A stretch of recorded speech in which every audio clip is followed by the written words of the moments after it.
We take refuge in Dharma. We take refuge in Sangha. Good afternoon, everybody. People that... It's morning. Good morning, everybody. Those I just met, a few that I haven't met, and many that I've known for quite a while. Nice to see you today. We had a weekend retreat here. It was the first weekend retreat with more than residents in over a year. We had 14 guests over the weekend, most of whom are seated amongst you as we speak. And we've had Zoom retreats all year, as most of you know. We've had Zoom Sunday programs all year, as most of you know. And this retreat was also a Zoom retreat, and this Sunday program is also a Zoom Sunday program. So we're evolving with the times. And we called this retreat Homecoming Retreat or Coming Home Retreat to mention the fact that people were coming in and homecoming here to this home for the first time in a year. For some people, it was the first retreat that they had done. We anticipated that the first open retreat we would have would be a whole bunch of old hats, but it didn't turn out that way. And it was quite nice to have our first retreat be what for some people was their first retreat. So for those who participated this last weekend, thank you for having done so. It's a wonderful thing to be able to practice together. And I'll talk a little bit about retreat and wrap that up for us some. And I'll start by sharing the definition of retreat as I read online, which is the withdrawal from enemy forces as a result of their superior power.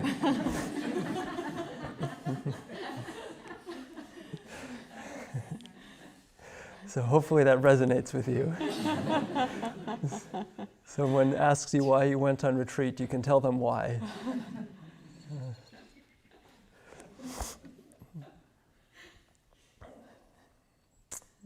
Beyond retreat, looking at when we really do something in an intentional way, two things happen when we really do something over and over. One is inevitably you learn something, and two, inevitably you get stuck in a rut. These are both seemingly inevitable when we really commit to doing something. The more intentionality you bring into whatever it is you do, the more you learn. And inevitably, intentionality waxes and wanes. Thus, we appear stuck at times. Ruts come and go. The ups and downs of retreat and anything that we do for a long time are a result of this. Even if we took our absolute favorite thing and did it for slightly longer than we want to do it for, we would encounter staleness. We would encounter a rut, so to speak. But in a meditation retreat, because the exterior is so steady, so stable, so consistent, so predictable, we observe the root cause of the ups and the downs as being inside of ourselves. The only thing that seems to change in this constancy of our exterior in the retreat.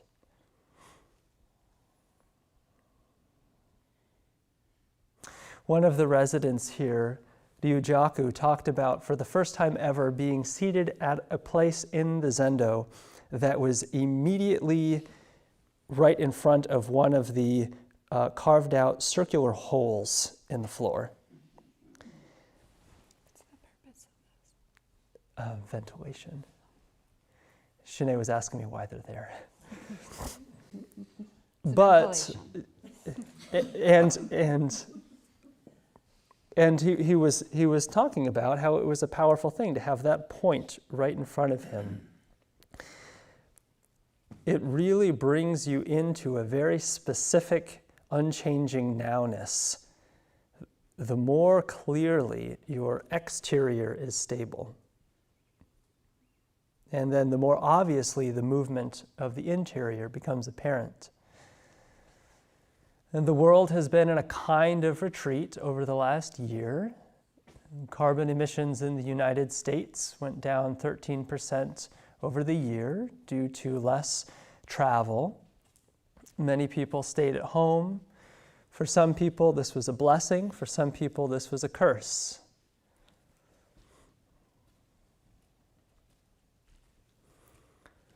One purpose of retreat is to practice bringing meaning to whatever it is that we're doing. If we have enough faith that the root cause of dissatisfaction can be found within, then at the very least we can approach finding meaning in anything that we do.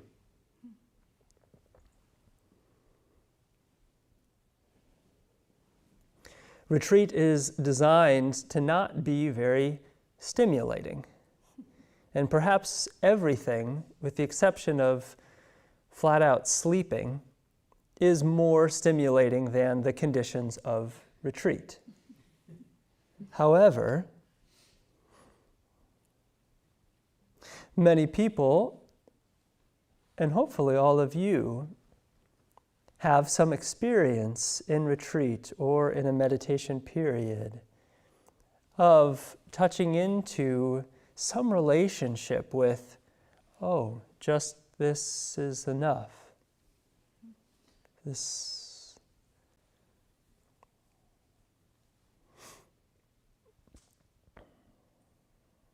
And if we do have some relationship with that truth, and it's always lingering in the background somewhere for us, that somehow whatever we're doing, whatever we're engaged in,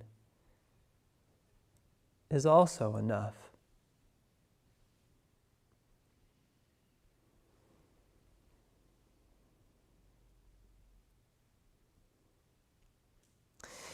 Because this experience of just this is enough,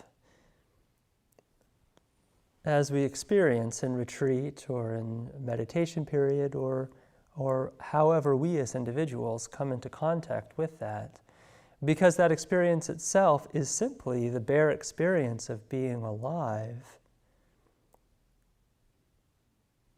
which is reliable because it's the bare experience of being alive.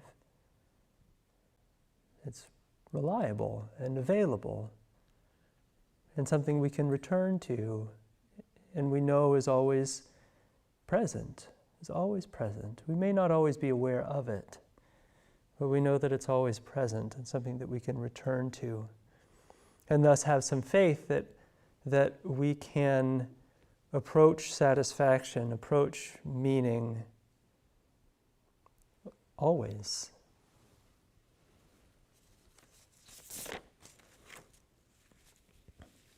Another aspect of retreat is to reevaluate our values, what it is that we feel is important in life. Now, for all of us, what we recognize as our wisdom, what we recognize as our delusion, is all really quite mixed up and entangled. And because of this, our egos have their claws in even the most sacred aspects of our life. In retreat, we watch how some of the things that our individual wants just aren't that important. They start to dissolve in the background of this, just this is enough. We come to see that just because we want something neither means that we should have it, nor means that we'll necessarily be satisfied if we get it. A pivotal moment happens when we become more interested in the fact that we want something than in getting what we want. When we have enough grounding in basic equanimity that as we begin to want something, or to fear something, or to regret something, or to fantasize something, or to get angry at something, we can become more interested in this process of change, in what's really happening in our landscape of being, more interested in that than in the fruit that it's dangling, that we want or are trying to avoid. And when we have this deep curiosity to become more interested in what is going on than what we would like to be going on, this is very liberating.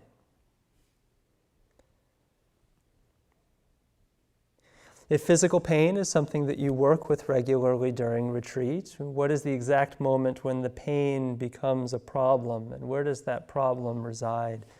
We go from comfort to discomfort inevitably as embodied organisms, and as comfort goes towards discomfort, what's the moment when discomfort becomes a problem, when pain becomes a problem? When we have real curiosity about that, we gain a certain kind of empowerment, because we can even look forward to difficulty as it comes, because we're so curious about what difficulty actually is on an inner level.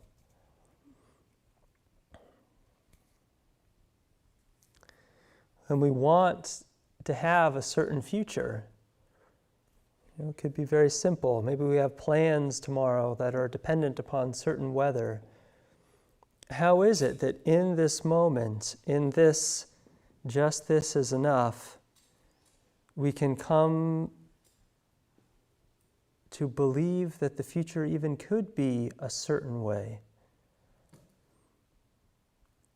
and start to want that certain way with our bodies, as if our desire could control? How does this happen?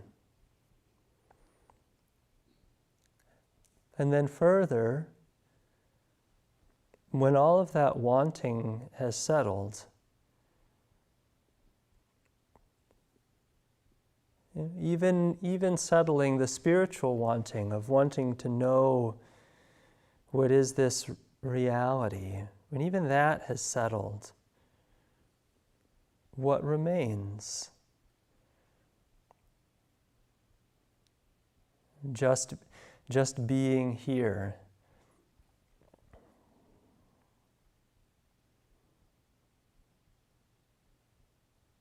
And not even just us being here, but just being here. And awake to all objects in existence as openly and as cleanly as the sun distributing its rays.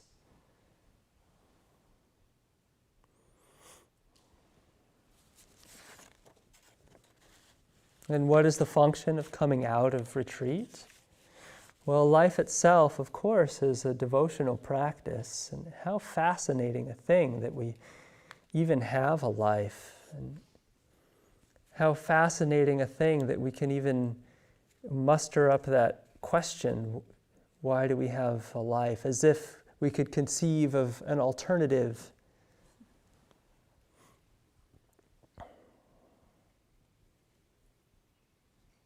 And this notion of desire, of wanting, how interesting it is that we have the ability to imagine that things could be some other way. That's fascinating. What's the function of coming out of retreat, of a process that we undergo ending? Maybe we don't come out of retreat. It's just a framework. But of course, things change around us, and we inevitably change both in response to them and because we are in relationship with them. So if things change around us, so do we, on the outside and on the inside.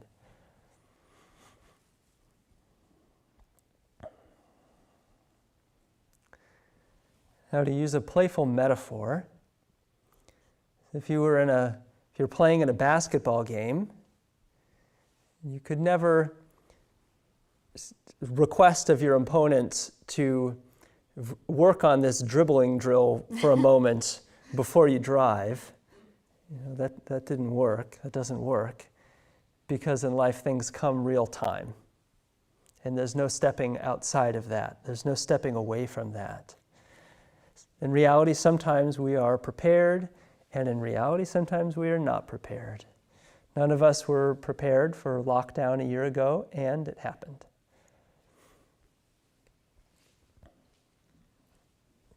Retreat helps us engage our lives in a thorough and honest way. But it is not the case that we practice, that we do our dribbling drills, that we count our breaths, that we do some loving kindness reps, and then we're just ready for everything. Ready for the enemy forces. Is that what I typed? No. Oh, okay. It's not the case that we do that and we're just ready for the enemy forces. Yes.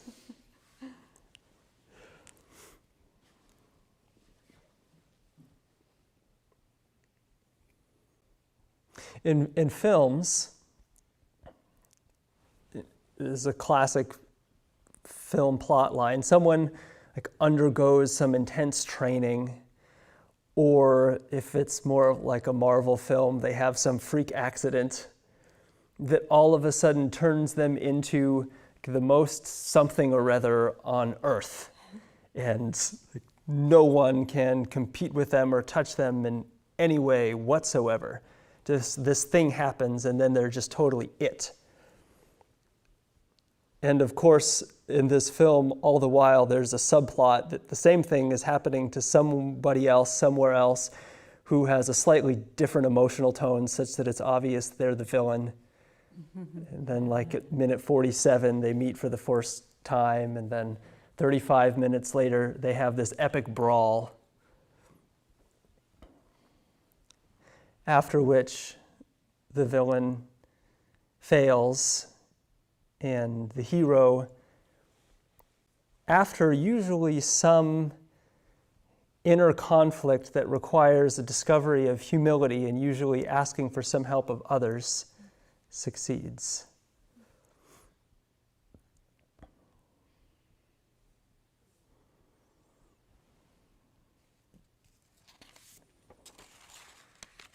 So even in our fantastic films,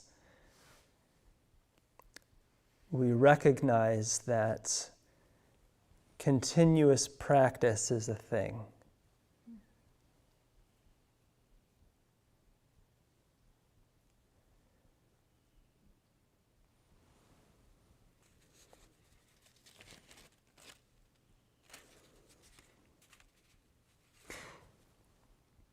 Insofar as we become, through practice of any kind, more ready to face our lives, it's only in that we become more willing to do the continual facing of our lives, to do the continuous practice that's necessary.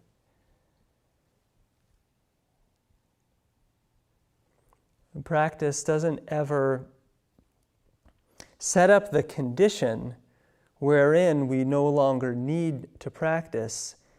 It just helps us continue practicing.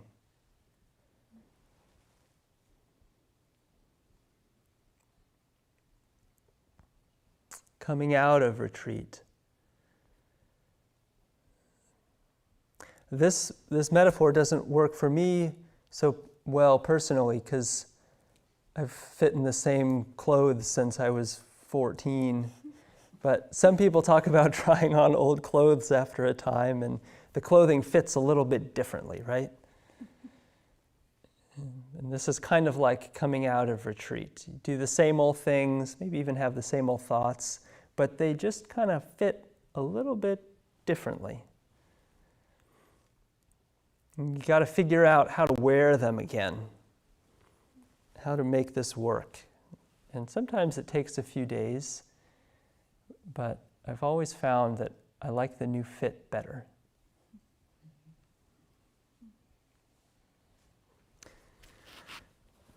Because we never really leave retreat, it's important to touch back into this bare experience of living. And it's important to touch back into it frequently. Where this experience wherein we're more interested in the miracle of our life than in the things that we hope to get out of our life. This experience is always here, but we can forget it just as easily as we could become thirsty. And as I mentioned, we called this retreat Homecoming Retreat. This experience of resting in the bare essentials, of coming home.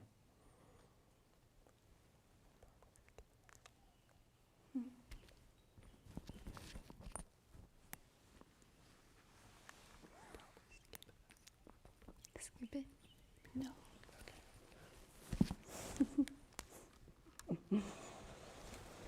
So yes, this retreat was called Welcome Home. It's funny to look at Soten's talk and my talk. I have about twice as many words per page as he does. I'll probably omit some of it because we hopefully have a song to share at the end. So basically I want to talk about the same things about this investigation of the present moment that is our home, and about the investigation of what satisfaction is and what dissatisfaction is, which is one of the primary, maybe the primary spiritual work. And during the retreat, I shared the life story of the Buddha, and he, like many of us, was drawn to this question of what is this suffering? What is this dissatisfaction? Even when I get what I want, even when I have, and the Buddha supposedly had everything that a person might want: good looks, good relationships, good entertainment, good skills, good education, beautiful palace, and yet he still wasn't satisfied. And so this drive to look within ourselves to find what is this dissatisfaction, and is satisfaction possible? Is freedom from suffering possible? And I think the whole practice can really be summed up in this phrase of welcome home or coming home. So what is a home? A home is a refuge. A home is a place of safety, a place of return, a place where we can rest and be our honest, naked selves. And we think of this home, this place, as a specific place. But through our practice and through our realization, we come to understand that our true home is always with us, that it's not dependent on a specific place in the world or on the conditions of our life. So we come to notice more and more this ever-present refuge, this ever-present refuge that is our very own being. It's the only place of true safety.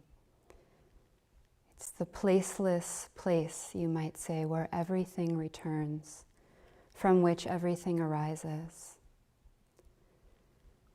And one way to frame what we're doing in our Zen practice is we are just recognizing this refuge, this home, recognizing it again and again and again, and for most of us again, and slowly over the days of looking, over the years of retreat, we begin to be able to stay in touch with this refuge, to sink back into ourselves, to know the peace of our inherent being.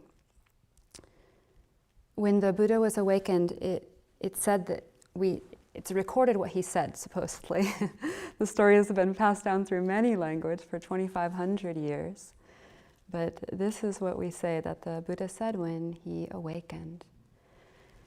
When he recognized this refuge, this true nature that is what we are.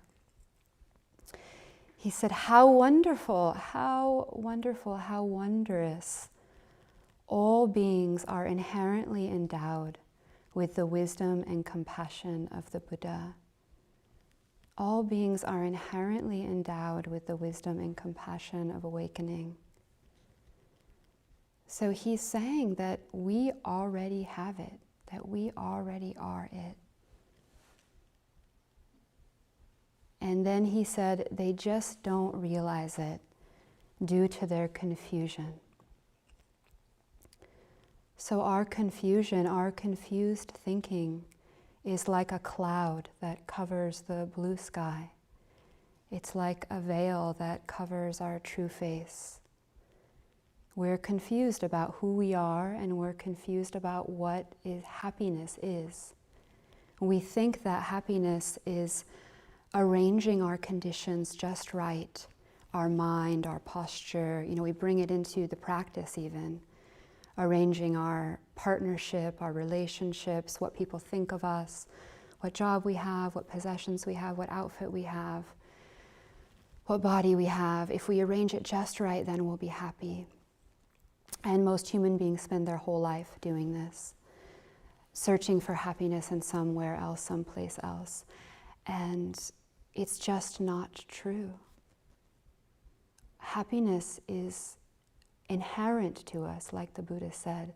This piece of being is always with us. And so our job in practice is to still the mind enough through concentration practice, through present moment attention, that we can begin to recognize this inherent peace and question, are these thoughts true?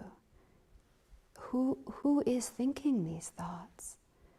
So this is the practice of samadhi, present moment concentration, the practice of inquiry. What is this dissatisfaction? Who is it that's suffering? Is there peace under that? What is my true nature? And then what's called the third leg of practice, so samadhi, prajna, wisdom, clear seeing, and then sila, love, kindness. And of course, these all work together. We concentrate the mind, we can see clearly into the reality of what we are, and then we naturally love from that. We naturally work for the benefit of others, for the freedom for others, for ourselves, for others, which of course are completely interconnected.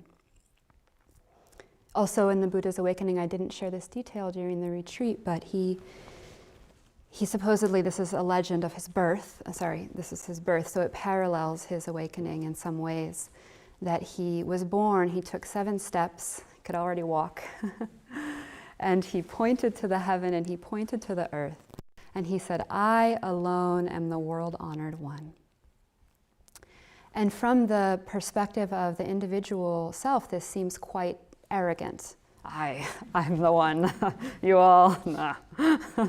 And that's some people's experience when they have deep, profound awakenings, is that kind of arrogance arises. That happened to Zen Master Hakuin. He was just, wow, amazing, and I have it, no one else has it. So we can watch that in our minds. I'm the spiritual one, I'm the peaceful one, I'm the awakened one. Which of course is just more delusion. But from the perspective of oneness, this movement, this proclamation by the Buddha, is a profound pointing to the unity of what we are, to the non-separation of self and other, which of course is the primary delusion. The belief in separation is the primary delusion that fuels this aversion, this dissatisfaction, this wanting some things for ourselves and not wanting other things for ourselves.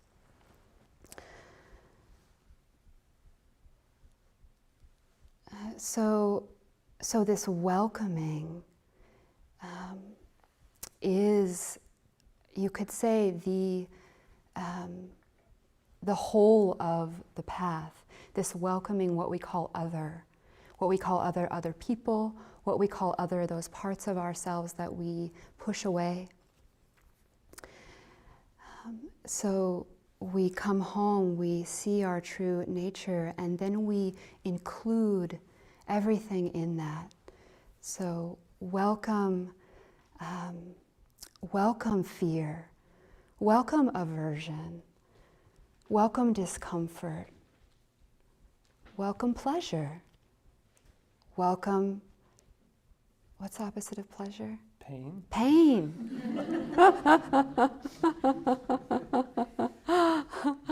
And in that, welcome boredom. What is boredom? So we start, and with the tool of present moment attention, training the mind to concentrate, we can really start to go very carefully into what is boredom? What is pain? And we can really become so intimate that no longer are we separate from it. And this is an amazing relief. Just becoming what we are, whatever it is. It's not only some things, it's whatever is appearing. That's the freedom. So this welcoming, so these two words I think can sum up all the path: home and welcome. Welcome and home. And do you think that's good? I didn't go past the first page. Is that good advice? No, is that good? Oh, I have one, I'll share one more thing. You want to read the rest of my talk, you're welcome to later. Okay, this is a poem which is attributed to one of the first women ancestors, one of the women that practiced with the Buddha in India 2,500 years ago, and her name is Rohini. And this is an English translation or an English interpretation translation of the poem. And Rohini means wandering star. She says, "You don't become the cloth just because you put on the robes. You don't become the Buddha just because you sit still. You don't become the cloth just because you put on the robes. You don't turn into empty space just because you carry a bowl. The sun doesn't bow down, trees don't throw flowers at your feet, birds don't start answering when you call. The path holds even our biggest mistakes. The path will make room for even your deepest regrets. But you don't become the cloth of the robe overnight. It can begin very quietly, something you barely even notice, like the touch of water on your skin, like a knife in a drawer, like the next 5 minutes, unless they're your last. The path isn't a line on a map. It's a great shining world. Enter wherever you like. You might get thrown back once or twice or 3 times or 500. But if you push through the outer layers, oh, my sisters, my brothers, then you will know the true welcome that is the very essence of the path.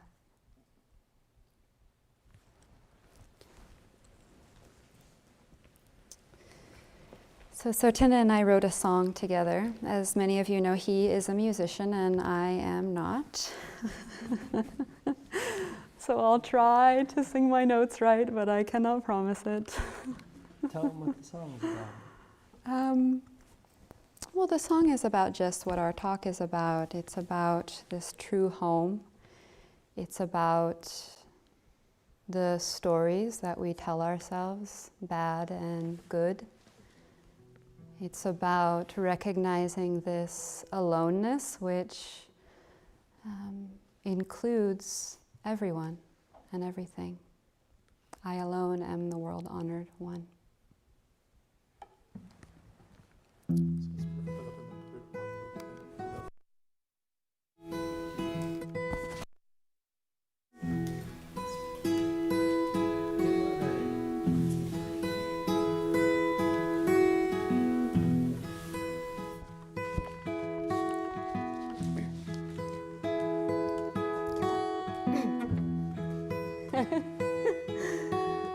We wrote this on a train car together on the way up from California. Okay, I'll start next time. It's a sad story from the start. These dreams, they write themselves inside my heart. I am listening, I am learning, but everything's still yearning for the dark.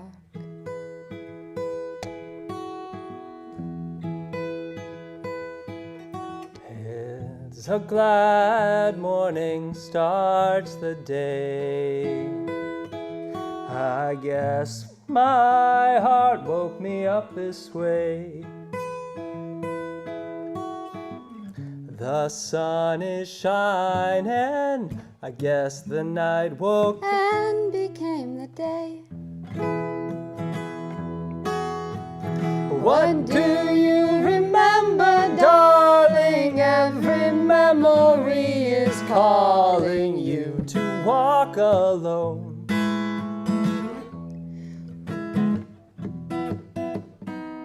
Where you'll Never be alone.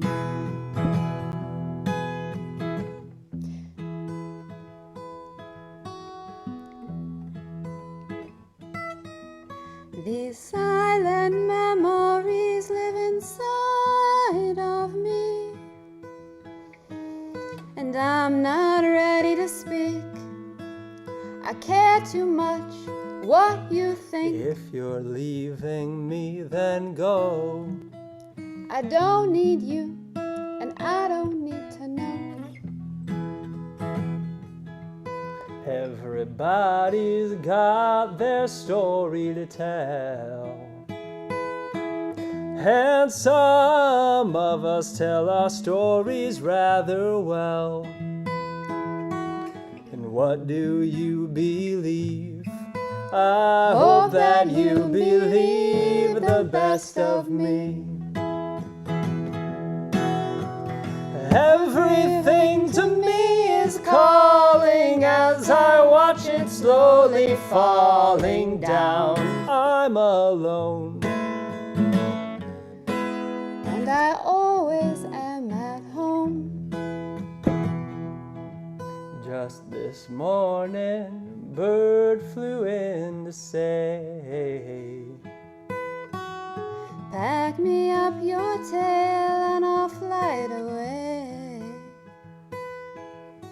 and she took off at dawn. By evening time, the rest of me was gone. When you surrender, darling, every moment is your calling. Welcome this alone. Welcome to your home,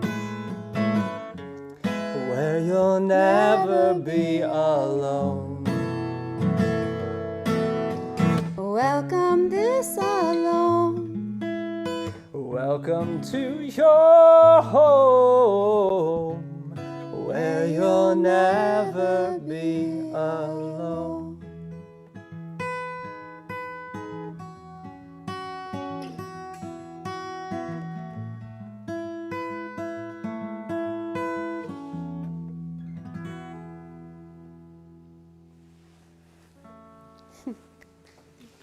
We'll close with the 4 Bodhisattva vows.